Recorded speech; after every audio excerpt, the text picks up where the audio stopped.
Evening all. Now, I'm someone who has a voracious appetite for information and knowledge. After all, knowledge is power, and I haven't quite seen the power side of it yet, but work in progress. But I love learning things. I love discovering information and stories and real life history that I was hitherto unaware of. I mean, for an example, there was my Donald Crowhurst video that I did a few weeks ago. 6 weeks ago, I didn't even know who he was or had heard of his story, and I've become fascinated. Now read 3 books on the subject and seen 2 films. But I love learning things, and I love to be able to share it with people. Quite often in trivia quizzes, which you may have witnessed my winning performance on the British's Cyberpass quiz, and I don't know how long I'm going to be able to keep dining out on that one appearance. Can I come back on the show, Britisher? But when you watch a lot of things, as I do, I read a lot of books and I watch a lot of films, television shows, and a lot of alt media, and I've been kind of immersed in the culture wars. I've been actually swept along, would be a better metaphor. I've been swept along by all this stuff, and I've noticed all the major players and how they talk and their ideas. But it's not just about their ideas. It's not just about Jordan Peterson and Nicholas Mack going on a Canadian TV show to argue about Bill 16. After a while, I start noticing their voices. Now, people on the anti-left, I won't say the right because there's a lot of people in the centre who are involved in this, but they all have distinctive voices. So, for example, Jordan Peterson has that distinctive voice. Peter Hutchins has a distinctive voice. Douglas Murray has a distinctive voice. Andrew Craven has a distinctive voice, and Ben Shapiro has a distinctive voice. And you notice that all these people on the non-left kind of have these very individualistic voices. If you hear bad impressions of them, you will detect them. You will kind of notice, yeah, is he trying to do a Shapiro voice? But on the left, there's a different story going on. It's not just that the ideas are becoming the same. On the left, there's a kind of ideological purity test and conformity of thinking on the left, which is all underpinned by ideology. But the voices are starting to sound the same. And it's something I've dubbed the Soyboy Voice. Um, I'll give you some examples. So I noticed this, first of all, the voice when Jordan Peterson had his debate with Nicholas Matt on the Canadian TV show about Bill 616 and transgendered rights. And then a few days later, I was watching an interview with Dr. Mark Bray, the man who wrote the Antifa handbook. And I noticed his voice was almost identical to Nicholas Matt's voice. They sounded so similar that if I shut my eyes, I couldn't tell them apart. And then the Lindsay Shepherd thing happened.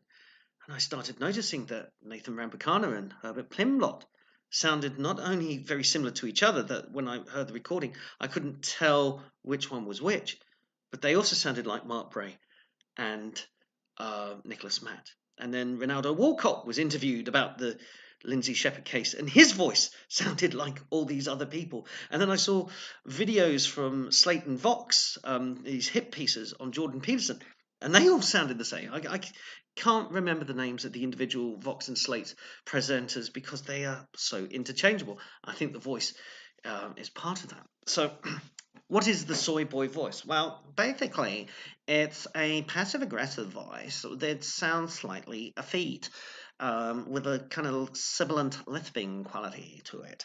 So, what it is that it's an attempt to not sound threatening by feminizing the voice slightly, making it more effete. This is not to be confused with sexuality because it may not have anything to do with a person's sexual orientation, but it has everything to do with people trying not to be aggressive in their speech pattern as someone like Patrick Stewart or Brian Blessed might sound. So it's very passive that way and soft and sibilant, but it contains a kind of aggressive streak to it as well. Because if you cross me and if you disagree with me, you could be censured, you could be de-encouraged, you could be deplatformed, and lose your position of power because you represent a kind of toxic, problematic way of thinking.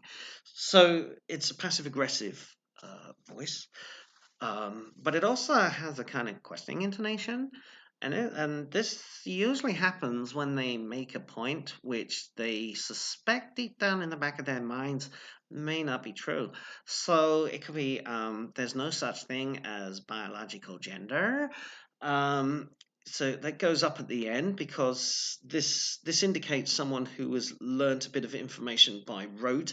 They haven't questioned it. They've had to accept it as orthodoxy, and that might be clashing with something deep in the subconscious, or the rational part of the brain that says, come on, all your life you have lived with this as your experience, and this ideology is clashing with your lived experience in some way, and it's creating a cognitive dissonance.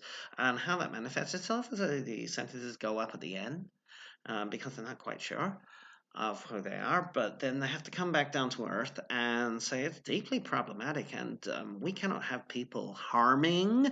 So words like harming come across a little bit stronger because that's the threat. They're saying someone like you or me or Jordan Peterson represent the harm, but what they want to do is harm first. So that's the passive aggressive. So keep a listen out for this. The soy boy voice, and it's basically on the rise. It's everywhere you look. People are interviewed. Hipsters and millennials are being interviewed, and they've all got this voice. You go to any video where they're interviewing people at a protest or at Antifa, and they're all talking like this. And it's an affectation. It's not a natural voice. People won't have naturally developed this voice from their surroundings, from their parents. Goodness, I hope they haven't picked it up from their parents. But it's affected. It's kind of like it's softening and non-threatening, and because you can't clap hands anymore. You have to do jazz hands, or to show approval. And the soy boy voice is just another form of this kind of groupthink that's going on. Anyway, I did this video tonight because I'm going to be using the soy boy voice in an upcoming video. Until I produce that one, have a great evening, and I'll see you soon. Okay, bye.